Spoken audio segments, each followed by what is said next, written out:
जैन मुनी निलेश चंद्र मुनी यांनी पुन्हा एकदा वादग्रस्त वक्तव्य केलंय। जैन बांधवांना हात लावाल तर जशास तसं उत्तर देऊ असा इशारा निलेश चंद्र जैन मुनी यांनी दिलाय। मीरा भाईंदरमध्ये मराठी बोलण्यास नकार देणाऱ्या व्यापाऱ्याला मारहाण करण्यात आली होती। यावरूनच जैन मुनी निलेश चंद्र यांनी हा इशारा दिलाय।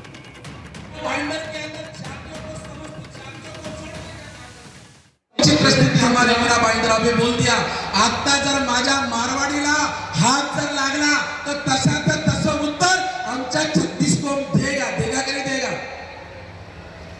तो पुरोहित को मारा और वही उसको जाके गुलदस्ता देने जाता है। ना उसका आमदार है ना खासदार है, नगर पालिका में कुछ नहीं, उसके पास जाते हो आप गुलदस्ता देने के लिए। और मेरे जगह होता और कट्टर यदि मारवाड़ी का वो नेता होता तो उसका हाथ वही काट देना चाहिए था जो हमारे जैनों के ऊपर सनातनों को जिसने हाथ डाला था।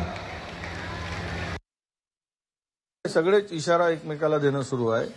म्हणजे ओबीसी मराठ्यांना देतोय, मराठा ओबीसीना देतोय, धनगर आदिवासींना देतोय, जैन मराठ्यांना देतोय, मारवाडी गुजरात्यांना, हे सगळं चालेल। केवळ हे धमक्या इशारे आणि यातून कायदा सुव्यवस्था, म्हणजे कोणी कोणाला इशारा देईल, कोणी कोणाला भुसकून मारेल, यावर आता सरकारचंच कंट्रोल राहिला नाही। त्यामुळे वाटेल ते धमक्या देण्याचं सत्र सुरू झालं आहे। आता जैन मारवाडी जर व्यवसाय करणारी माणसं रस्त्यावर येऊन जर धमक्या देत असतील, आता ते म्हणजे मला वाटतं की या सगळ्यामध्ये सरकार म्हणून त्याच्याकडे कसं बघतं, सरकारची भूमिका काय, हे सरकारने जाहीर करावं।